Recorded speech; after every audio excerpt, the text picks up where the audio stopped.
నమస్తే, welcome to Haripriya's media. మనతో పాటు ఉన్నారు కాంగ్రెస్ సీనియర్ లీడర్ జగ్గారెడ్డి గారు. నమస్తే సార్. చెప్పండి సార్. ఎలా సార్ 17కు 17 మీకే వస్తాయని అంత ధీమా ఏంటి సార్? మేము 17 సీట్లు తెలంగాణ ప్రాంతంలో ప్రజలను కోరుకుంటున్నాము. కాంగ్రెస్ పార్టీ ప్రధానమంత్రి ఈ దేశానికి రాహుల్ గాంధీ గారు కావాలి, చేయాలి. తెలంగాణ ప్రజలు ఎట్లయితే మొన్న రాష్ట్రంలో అధికారం కాంగ్రెస్కి ఇచ్చారో అట్లా కేంద్రంలో కూడా కాంగ్రెస్కి అధికారం ఇవ్వండి, ప్రధానమంత్రి రాహుల్ గాంధీ గారు చెయ్యండి అని తెలంగాణ ప్రజలకు 17 సీట్లు గెలిపియండి. మేము గాంధీ భవన్ మీడియా ద్వారా మేము అప్పీల్ చేస్తున్నాం. ఇప్పుడున్న పిసిసి ప్రెసిడెంట్ ముఖ్యమంత్రి రేవంత్ రెడ్డితో మొదలుకుంటే డిప్యూటీ సీఎం బట్టి కానివ్వండి, బట్టి విక్రమార్క, ఉత్తమ్ కుమార్ రెడ్డి, ఇంకా మా మినిస్టర్స్ అందరు కూడా, మా కోమటిరెడ్డి వెంకటరెడ్డి, పొంగులేటి, జూపల్లి కృష్ణారావు అని ఎవరైనా ఆల్ మినిస్టర్స్ అందరు కూడా మాకు జిల్లాలో ఇన్ఛార్జ్గా మినిస్టర్స్ ఉన్నారు. ఎంటైర్ కాంగ్రెస్ పార్టీ టీం అంతా, ఎమ్మెల్యేలు మిగతా వాళ్ళందరం కూడా ఇక్కడ 17 సీట్లు గెలవడానికి మాకు ఏఐసిసికి ఒక డైరెక్షన్స్ ఇచ్చింది. మేము అప్పీల్ చేస్తున్నాం. కాబట్టి దయచేసి రేపు రానున్న ఎన్నికల్లో ఈ దేశానికి ప్రధానమంత్రి రాహుల్ గాంధీ గారు కావాలి. ఇది దేశ ప్రజలకు మంచి జరుగుతుంది, మేలు జరుగుతుంది. ఈ 9 ఏళ్ల కాలంలో బీజేపీ ప్రభుత్వం ధరలు పెంచింది. పెట్రోలు, డీజిల్, గ్యాసు, పప్పులు, ఉప్పులు, నూనె, బియ్యం, ప్రతి దాని మీద, సబ్బులు, అన్నిటి మీద ధరలు పెంచింది. ఎన్నికల టైంలో దేవుని స్మరణంతో ఓట్లు వేసుకుంటున్నారు. 2 నెలలు ఎలక్షన్ ఉంది కాబట్టి శ్రీరాముని యొక్క దేవుని కట్టి ఆ ఓట్లు వేసుకొని మళ్ళీ అధికారం రావాలనేది వాళ్ళ యొక్క ప్రయత్నాలు.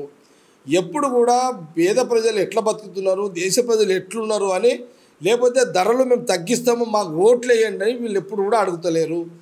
ఏ ఎన్నికైనా మతం పేరు, దేవుని పేరు, గుళ్ళ పేరు మీదనే వీళ్ళు అధికారానికి వచ్చే ప్రయత్నం చేస్తున్నారు. ఇది దేశ ప్రజలు, తెలంగాణ ప్రజలు గమనించండి. రాహుల్ గాంధీ ప్రధానమంత్రి కావాలి. మీరు ఈ తెలంగాణలో 17 సీట్లు గెలిపివ్వండి కాంగ్రెస్ పార్టీ.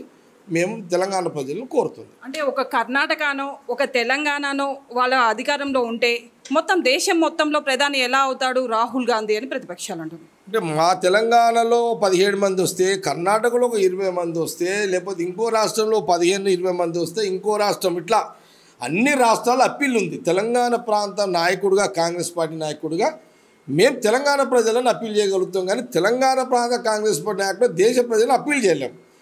మాకున్న 17 సీట్లు మేము ప్రజల సహకారంతో మేము 17 ఎంపీ సీట్లు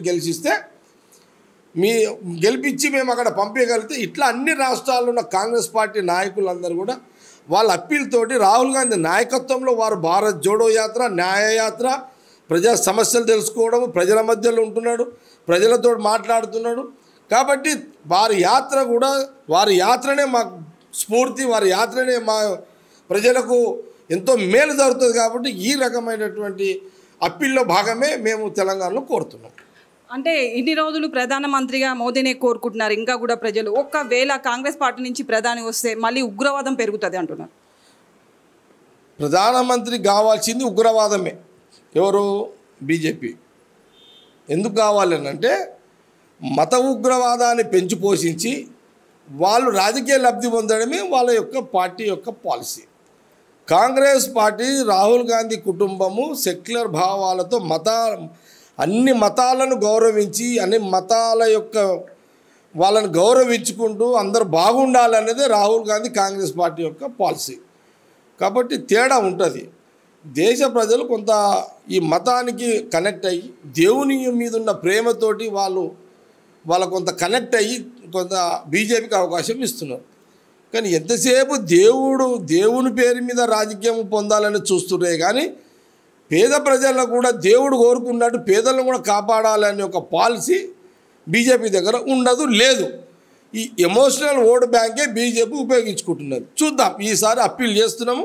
మేము తెలంగాణలో తెలంగాణ ప్రజల పక్షాన, తెలంగాణ ప్రజలు మాకు కాంగ్రెస్ ఎంపీలు 17 మందిని గెలిపించి మాకు అవకాశం ఇస్తే తప్పకుండా ఈ దేశానికి రాహుల్ గాంధీ గారు ప్రధానమంత్రి అవుతారు. ఇది మా విశ్వాసం. తెలంగాణ ప్రజలకు మేము తెలియజేస్తున్నాం.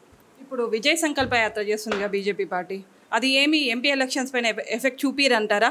అంటే ఆల్రెడీ కేంద్రంలో కూడా అదే పార్టీ ఉంది, దానికి ప్లస్ అవుతుండొచ్చు కదా ఇది. బీజేపీ ప్రధానమంత్రి మోడీ మీదనే రాజకీయం చేయాలి. కాంగ్రెస్ పార్టీ రాహుల్ గాంధీ గారి మీదనే చేయాలి. ఆడ బండి సంజయ్ తిరిగినా లేకపోతే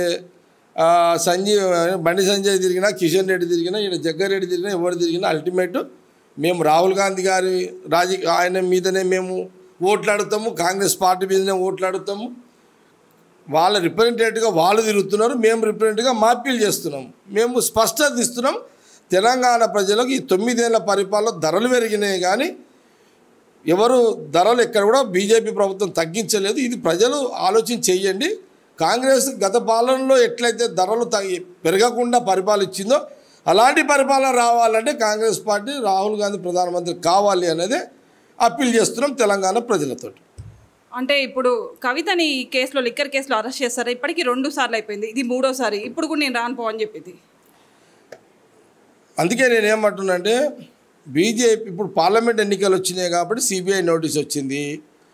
బీజేపీ బీఆర్ఎస్ 17 సీట్లు వాళ్ళు కాంగ్రెస్ వాళ్ళు అప్పీల్ చేస్తున్నారు, ఎంపీ సీట్లు వాళ్ళకి 17 సీట్లు పోవద్దు అని అంటే మనము ఇద్దరం కలిసి ఇంటర్నల్ అండర్స్టాండింగ్ తోటి కవితకు నోటీస్ ఇచ్చో అరెస్ట్ చేసో కొంత హైప్ క్రియేట్ చేసి వాళ్ళు కాంగ్రెస్ ఎంపీ సీట్లు పోకుండా రాజకీయ వ్యూహంలో భాగమే ఈ సిబిఐ నోటీసులు, ఈ అరెస్టులు. ఇది అండర్స్టాండింగ్ పాలిటిక్స్ బీజేపీ బీఆర్ఎస్. కాబట్టి తెలంగాణ ప్రజలు ఆలోచన చేయండి, వాళ్ళని నమ్మకండి. సింపతి మీద అట్లా కూడా ఓట్లు కొట్టాలని చూస్తున్నారు, తెలంగాణ ప్రజలు గమనించండి అని చెప్పి నేను మీ ద్వారా అప్పీల్ చేస్తున్నాను. Thank you sir.